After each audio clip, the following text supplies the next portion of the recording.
ढेंकानाल रे चांचल्य प्रेमिक सहित निज स्त्रीर बाहाघर करथिला स्वामी मनर कष्ट को निज भितरे चापी दे खुशी खुशी कराइले बाहाघर। आज्ञा हाँ एभली एक आश्चर्य कला भली घटना घटी ढेंकानाल रे जो कथा एबे सारा ढेंकानाल सह सारा राज्य रे चहल पकाई देछि। ते प्रेम रे जणे केते त्याग करिपारे ताहा एबे सामना को आसिछि। स्वामी जेबे जानिला कि ता स्त्री बाहाघर परे मध्य ताकु नुहे ता पूर्व प्रेमिक को एबे मध्य भल पाउछि और सेथिरे से नेइथिला एभली पदक्षेप जा समस्तंकु आश्चर्यचकित करिछि। तेबे घटनाटी घटिछि ढेंकानाल जिला गंदिया थाना अंचल रे जेतेबेले स्वामी जानिपा को पाइला ता स्त्री आउ काहाकु निजर मन देछि बोली से दुई जनकु एकाठे करिपाकु बाहाघर कराइपाकु प्रस्ताव देथिले। एबे घटनाटी सुनिबाकु जेतिकी रोचक लागुछि सेतिकी चांचल्यकर भी थिला। खोद सेथि लागि एबे चर्चा पलटिछि केन्द्रबिंदु। स्वामी स्त्रीर बंधन 7 जन्मर होइथाय। रीतिनीति अनुसार थरे हाथगंठी पड़िले ए संपर्क क्षय 7 जन्म पर्यंत पई लंबी जाय बोली कहा जाय। स्वामी स्त्री उभयकंक मध्यरे स्नेह भल पाइबा एवं उत्तम बुझापणा एक सुंदर जीवन रथ को बाट कढ़ाइनिए बोली कहा जाय। किंतु वर्तमान समय रे जुग बदलिबा सहित बदली जाइछि स्वामी स्त्री संपर्कर संज्ञा। वर्तमान समय रे परक्रिया प्रीतिठू आरंभ करी विश्वासघातकता जेमिति आजिकाली नीतिदिनिया कथा हो जाइछि। किंतु ढेंकानाल रे एक नियारा दृश्य देखिबा मिलिछि जेउ समय रे जणे स्वामी ता स्त्रीर प्रेमिक विषय खबर पाइले रागरे कोन सब विजय तार हिसाब रहे नाही। श्रीतम नायक बाबांगना गौतम नायक 8 पोस्ट गौतमर पीएस बनरपाल डिस्ट्रिक्ट अनुगुल भल पाई खुशी लगुच किंतु घर परिस्थिति नहीं कि दुख लगुच तो आ कि कहार ना बस एति जे मो लाइफ जमी चलती सेमती चल जय जगन्नाथ आपुर केवे भी करेनि आपुर खुश थाते जो दिन मुझे कही धरिकी पढ़ाई तो से आप्रोच करेनि तो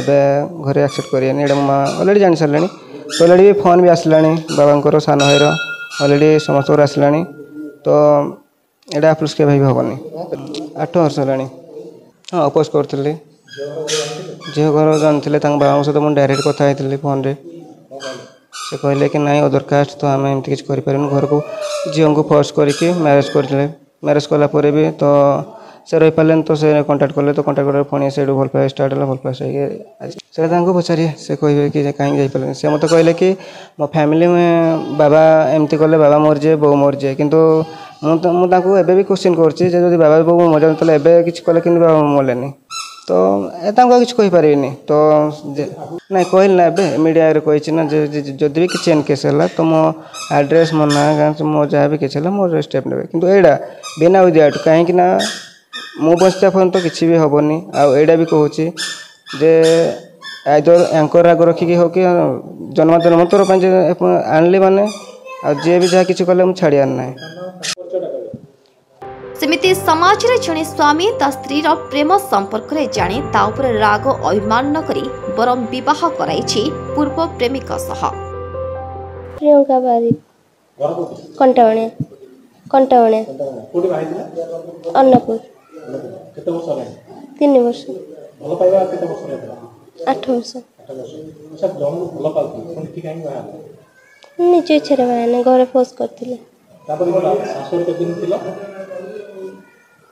2 मास पाखा बाकी 3 वर्ष 3 मास में ससुर थिला आज जो डिसीजन लेला कि मो जा कोलकाता संगे दिया अब कोन लेला नहीं घरे कहते घरे जनइला से किसी करने दे नथिले से कथाटी कानकु ठीक न सुभिले मध्य सत्य स्वामी कला निज स्त्रीर बाहाघर एकथा सुनिबा परे हुए तो किछि लोक आश्चर्यचकित होइछिबे किंतु एठारे जने स्वामी स्त्रीर प्रेम आकारे हार मारिछि। ए घटना देखिबा मिलिछि ढेंकानाल गंदिया थाना अंचल रे और निज स्त्री को स्त्रीर प्रेमिक संगे विवाह कराइछि। सूचना अनुसार गत 2 वर्ष तले अर्थात 2021 मसीह स्वामी और स्त्री भितर बाहाघर होता अन्नपुर से झील तार भल पाइलानी आम जानू से मन इच्छा उपा लुचेक से कहला से जिते डाक आसुन पाख से मना कर से अलग सह कह मो उपा खट जा मो उपा सब तुमको किए कह ମୋବାଇଲ କଥା ମୁଁ କହିଲି କାହା ସାଙ୍ଗରେ ତୁମେ କହିବ ମୋତେ କିଏ ତା ଉପାକୁ ଜଣେ ତା ଉପା ତୁମେ କହିବ ଚପଲ ଶିଖିବି ତା ଭାଇ କହିଲା ହାତ ବାଡ଼େଇ ଏମିତି ସବୁ କହିଲା ନାଇଁ ମୁଁ ଜାଣିନି ସେ ପଛରେ ନିଜେ ମିଶେଇକି କହିଲା